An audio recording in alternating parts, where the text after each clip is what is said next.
Good morning, students. This is your science class, and today we will read lesson number 4, sorting materials into groups. Materials को group में divide कराना, यही हम लोग पढ़ेंगे इस lesson में. अब we use many objects in our daily life. Objects are made of various materials. For example, shoes are made up of canvas, bowl is made up of glass, table is made up of steel or wood, bat is made up of wood or plastic. We can notice an object can be made up of only one material and an object can be made up of more than one material. कोई भी चीज़ एक चीज़ से बनी हो सकती है या कोई चीज़ एक से ज़्यादा चीज़ों से मिलकर बनी हो सकती है. An object can be made up from different materials.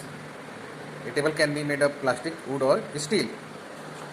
States of matter. Anything that has mass and occupies space is called matter. Matter क्या होता है?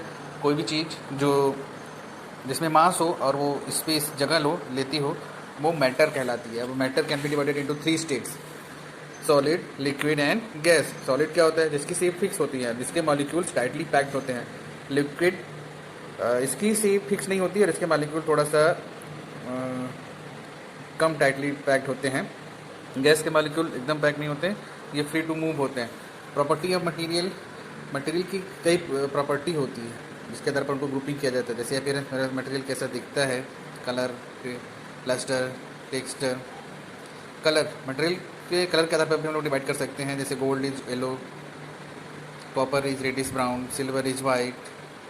तो कलर के आधार पर भी मटेरियल्स को डिवाइड किया जाता है. Lustre.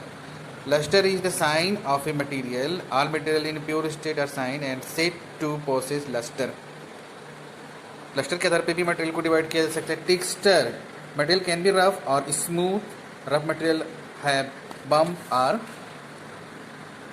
rigids on their surface. तो उसके आधार पर भी मटेरियल को डिवाइड किया जा सकता है. हार्डनेस के आधार पर भी मटेरियल को डिवाइड कर सकते हैं. जैसे soft material, hard material. Chalk, candle are soft material. Stone, metal, woods are hard materials. Soluble and insoluble material के सॉल्युबिलिटी के आधार पर भी मटेरियल को डिवाइड कर सकते हैं. जैसे वो मटेरियल जो सॉल्युबल हो, वाटर में सॉल्युबल हो. जैसे कि sand is not soluble in water. Substance like salt and sugar that are soluble in water are called soluble substances. ठीक है. अब है ट्रांसपेरेंसी. क्या होता है? कुछ मटेरियल के आर पार हम लोग देख सकते हैं, उसको कहते हैं ट्रांसपेरेंट मटेरियल. जैसे वाटर, ग्लास, एयर, ये सब ट्रांसपेरेंट मटेरियल है.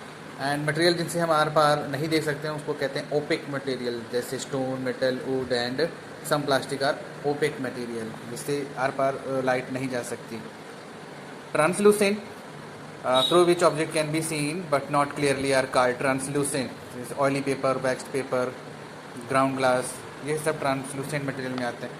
Conduction of heat. Other important properties. Cooking utensil is a kitchen are made up of metal, but their handle are made up of wood or hard plastics. Metal permit heat to pass through them, while wood and plastic do not. It would be difficult to hold metal handle after cooking if the handle are made up of metal. इसलिए जो cooking utensils होती हैं उसके handle plastic या लकड़ी के लगाए जाते हैं. अट्रैक्शन टुवर्ड्स मैग्नेट के आधार पर भी मटेरियल्स को डिवाइड कर सकते हैं. वो मटेरियल जो मैग्नेट के तरफ अट्रैक्ट होते हैं, magnetic material, and non magnetic material जो मैग्नेट की तरफ अट्रैक्ट नहीं होते हैं. कंडक्शन ऑफ इलेक्ट्रिसिटी के आधार पर भी मटेरियल्स को हम लोग डिवाइड सकते हैं. जिनमें इलेक्ट्रिसिटी कंडक्ट होती है उसे कहते हैं कंडक्टर, एंड जिसमें इलेक्ट्रिसिटी कंडक्ट नहीं होती उसे कहते हैं insulator. This is all in this your lesson. Good bye.